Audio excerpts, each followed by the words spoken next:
কিরে তুই ঘন জঙ্গলে একা কি করিস? কেন ভাই? তুই জানোস না এই জঙ্গলে যে ভূত আছে? ভূত তুমি ভূতের ভয় দেখাও। তুই ভূত নাকি?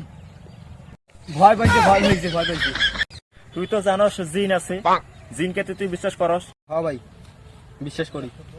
জিন যেহেতু আছে তাহলে ভূতও আছে।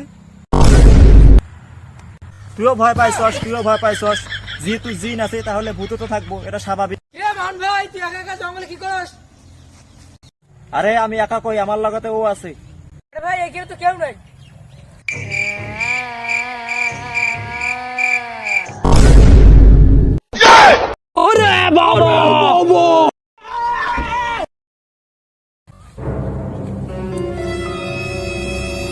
তারপর ভাই কি বলছিলাম?